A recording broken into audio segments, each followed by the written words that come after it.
Order! Order! You are an incorrigible delinquent at times. Behave yourself, man!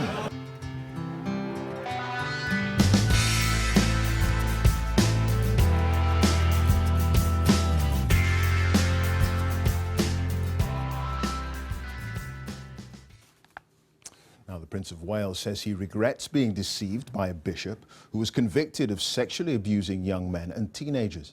In a letter to the Independent Inquiry into Child Sexual Abuse, the Prince wrote that he'd been friends with Peter Ball, the former Bishop of Gloucester, for several decades, between the 1970s and 1980s. But he said he was unaware of his crimes and felt deep personal regret at being misled. Here's Sophie Long. A senior and powerful figure in the Church of England for decades, Peter Ball had friends in high places. But in 2015, the former Bishop of Lewes and Gloucester, seen here on the left, was convicted of abusing teenagers and young men and jailed for 32 months. He received a caution for gross indecency in 1993. Today, in a letter read to the inquiry by its senior counsel, the Prince of Wales tried to distance himself from the man he once described as a loyal friend, saying he had taken him on what he believed to be his good word. Events later demonstrated beyond any doubt, to my deep regret, that I, along with many others, had been misled, and the reverse was true. The Prince said he wasn't aware until recently that a caution carried an acceptance of guilt. I have to say that victims find that excuse, as it were, rather unconvincing. Prince Charles is somebody who had access to the best legal advice that money can buy. He had the opportunity to clarify the legal position. He should have taken that opportunity and should have avoided a relationship with this man. In 1997, Peter Ball and his brother were found this house in rural Somerset, then owned by the Duchy of Cornwall. Prince Charles wrote to him saying he longed to see him settled somewhere that gave him peace and tranquility. The two men exchanged letters over 2 decades. In 1993, Peter Ball wrote, "Life continues to be pretty nasty for me. It seems that my accusers still want to continue their malicious campaign. Luckily, they are beginning to show some of their fraudulent plans." In 1995, Prince Charles wrote to Peter Ball saying, "I wish I could do more. I feel so desperately strongly about the monstrous wrongs that have been done to you and the way you have been treated. It's appalling that the Archbishop has gone back on what he told me before Christmas, that he was hoping to restore you to some form of ministry in the Church. I suspect you are absolutely right. It is due to fear of the media." Prince Charles said he hadn't been aware of the true context and details of the complaints against Peter Ball until his trial in 2015. He said that during the 1980s and 90s, there was a presumption that you could take people such as bishops at their word. But he was clear that he never sought to influence the outcome of a police investigation into Peter Ball, nor did he instruct any of his staff to do so. Sophie Long, BBC News, South London. Well, our royal correspondent Nicholas Witchell is here. Nick, just how embarrassing is all this for the Prince? Clive, from the perspective of 2018, knowing what we know now, to read that in 1995 the Prince of Wales expressed sympathy for, quotes, the monstrous wrong supposedly done to Bishop Ball is unquestionably embarrassing for him. It suggests, I think, a degree of naivety, a disinclination to ask reasonable questions about the indiscretion that had caused the bishop to resign as Bishop of Gloucester. But we must remember that Prince Charles was not alone back in the 1990s in being naive and a disinclination to ask questions about this sort of thing. The wider church, the NHS, the BBC, in the case of Savile, were equally at fault in that respect. There are two things in particular I think we have to remember in the case of Prince Charles. He is, we know, interested in faith. He is attracted to charismatic people of faith who make faith more accessible. Bishop Ball, by all accounts, was one such person. Charles said he found him interesting and engaging.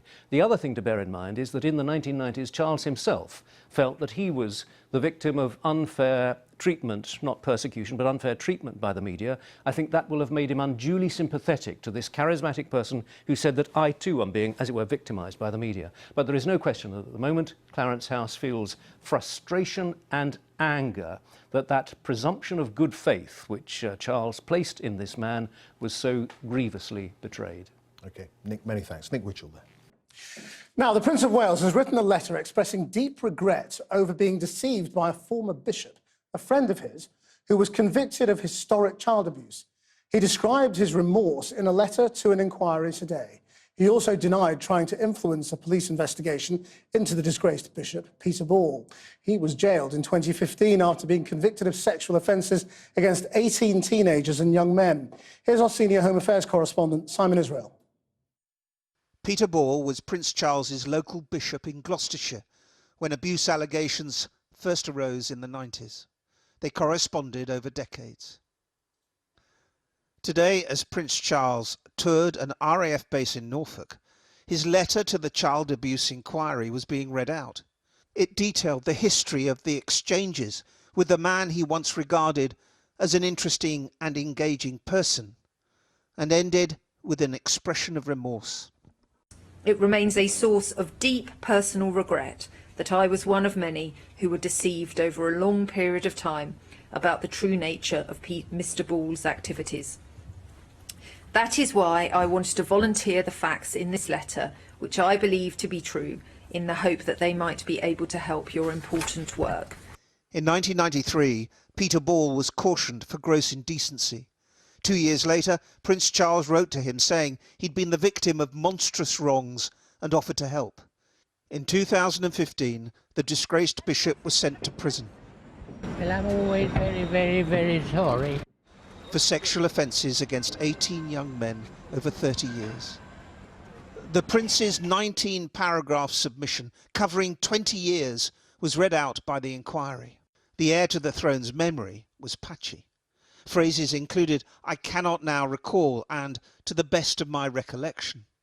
He stated, "I do not recall receiving a letter from Peter Ball's brother Michael in April 2013, as well as, "I cannot now be certain," of when, in 1994, he discussed Peter Ball with the Archbishop of Canterbury.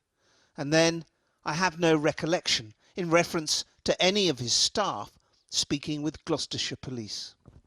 At no stage did I ever seek to influence the outcome of either the police investigations into Peter Ball, and nor did I instruct or encourage my staff to do so.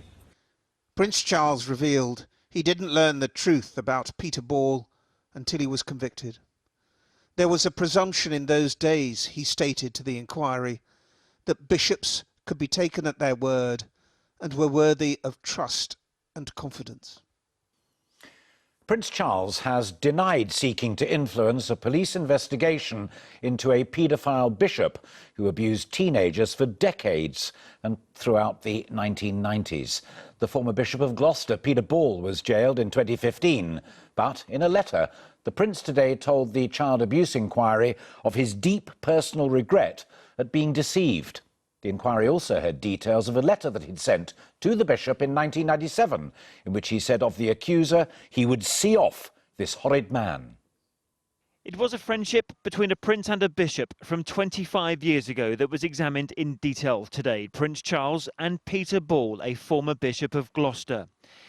If you needed to know how close Ball was to the Prince, you need only see that he was invited to preach at the funeral of Prince Charles's father-in-law, Bruce Shand, in 2006. We now turn to the letter from His Royal Highness the Prince of Wales. Today, the Prince submitted a witness statement about Peter Ball to the official inquiry into child abuse. He wrote today that he did not know and could not have known at the time that Ball was a sex offender. Any message for the victims? Well, I'm always very, very, very sorry. In 2015, Ball was jailed for abusing 18 men and boys. The Prince said to the inquiry that at no point did he make representations on Ball's behalf, but he did write of his sorrow that he was so badly misled. It remains a source of deep personal regret that I was one of many who were deceived over a long period of time about the true nature of Mr. Ball's activities. People like me, as you can see, are not saints. Gosh, the Prince maintains in the 1990s he did not know what Ball had been accused of, but the two men exchanged a number of letters. Extracts from them were read to the inquiry today. In one, Charles wrote this in 1997 of Ball's accuser: "I can't bear it that the frightful, terrifying man is on the loose again and doing his worst. I'll see off this horrid man if he tries anything again." It's clearly very embarrassing. Philip Johnson was one of those who made allegations against Peter Ball, but he has questions for Prince Charles, who did not know for 15 years that Ball was given a police caution for his offences in 1993. You know, Peter Ball had admitted his guilt. He had accepted a caution which requires a clear admission of guilt. And do you think someone as well read as Prince Charles, should he have known that a caution comes with it an admission of guilt? You would have thought so. Those who campaigned for the survivors of child abuse have spent many days at this inquiry, and they were watching closely the statement from the Prince today. It's clear that Prince Charles was lied to and deceived over a number of years. Was he, however, naive? Prince Charles, like many other people, clearly was lied to and deceived. But one would think that the heir to the throne, with his extensive staff and legal advice, you would think that somebody like him or his staff would check out the veracity of a relationship with somebody over which a very, very serious cloud hung. Peter Ball has now left prison after serving half of his 32-month sentence.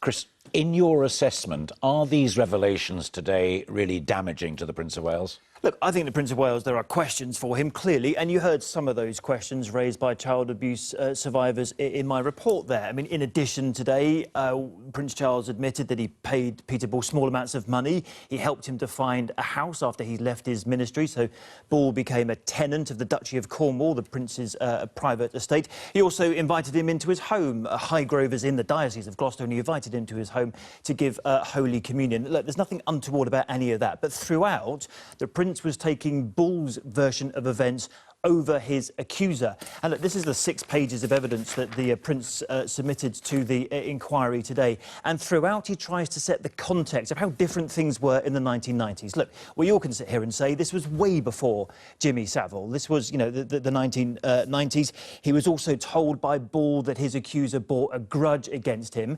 And the Prince also says, you know, there are times in his life when he comes across people who are accused of things, but he always likes to ground his opinions in fact, a bit like the law does. You're innocent until proven guilty. The bottom line is, he says, bishops were, you know, people who you think could be worthy of trust and confidence, people who you could take their word. It's clear that Prince Charles took his word, but now we know he shouldn't have done. Chris, thank you.